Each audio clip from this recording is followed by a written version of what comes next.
അവരുടെ അടുത്ത് മരണത്തിൻ്റെ മലക്ക് ഇങ്ങനെ വരുമ്പോൾ അവർ മരിക്കാൻ തയ്യാറാവില്ല, അവരിങ്ങനെ പിറകോട്ട് വലിയുമെന്നാണ്. അങ്ങനെ പിറകോട്ട് മാറി നിൽക്കുന്ന സമയത്ത് അവരുടെ റൂഹിനെ മരണത്തിൻ്റെ മലക്കുകൾ ശക്തിയായി പിടിച്ചു വലിക്കുമെന്നാണ്. അത് ഭയങ്കര വേദനയുള്ള ഒരു സംഗതിയായിരിക്കും. ഖുർആനിൽ പറയുന്നുണ്ട്, അടിച്ചുകൊണ്ടൊക്കെ ആയിരിക്കും അവരെ മരിപ്പിക്കുക എന്നാണ്.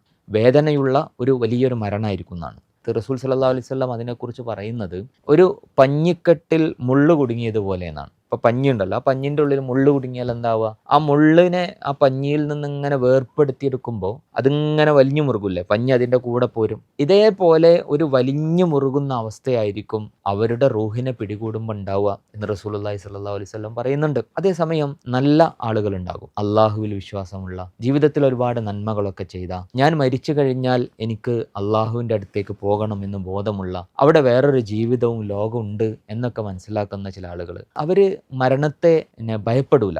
അവരുടെ അടുത്തേക്ക് മരണത്തിൻ്റെ മലക്ക് വരിക എങ്ങനെയാണ്? റസൂലുള്ളാഹി സ്വല്ലല്ലാഹു അലൈഹി വസല്ലം പറയുന്നുണ്ട്, കുറേ മലക്കുകൾ ഒന്നിച്ചു വരത്രേ. ഒരു ഒഴിഞ്ഞ സ്ഥലത്തേക്ക് ഇങ്ങനെ നോക്കിയാൽ നമ്മളുടെ കാഴ്ച എത്തുന്ന ഒരു ദൂരം ഉണ്ടാവില്ലേ, അത്രയും അധികം മലക്കുകൾ ഒരുമിച്ച് ഇങ്ങനെ വരികയായിരിക്കും ചെയ്യാന്നാണ്. അവരുടെ കയ്യിൽ എന്തുണ്ടാകും? സ്വർഗത്തിൽ നിന്നുള്ള ഒരു കഫം പുടവ ഉണ്ടാകും അത്ര, അതിന് നല്ല സുഗന്ധമുണ്ടാകും. അവരതേറ്റിങ്ങനെ വരുമ്പോൾ തന്നെ ഈ നല്ല ആള് മരിക്കാനൊരു തയ്യാറുണ്ടാവും എന്നാണ്. ഇവരുടെ കൂടെ പോകാനുള്ള ഒരു തയ്യാറുണ്ടാവും. അങ്ങനെ ഇവർ അവരുടെ റൂഹിനെ വളരെ എളുപ്പത്തിൽ, നേരത്തെ പ്രയാസപൂർവ്വം വലിച്ചെടുക്കേണ്ട ആവശ്യമൊന്നും ഉണ്ടാവില്ല. കാരണം ഇവർ മരണത്തെ പ്രതീക്ഷിച്ചവരാണ്, ഇത് മരിച്ചു കഴിഞ്ഞാൽ ജീവിതം അവസാനിക്കൂല എന്ന് വിശ്വസിച്ചവരാണ്. അതുകൊണ്ട് ആ ലോകത്തേക്കുള്ള ഒരു യാത്ര, പടച്ചോനെ കാണാനുള്ള ഒരു യാത്രക്ക് അവർ സന്തോഷത്തോടെ പുറപ്പെടുന്നതാണ്.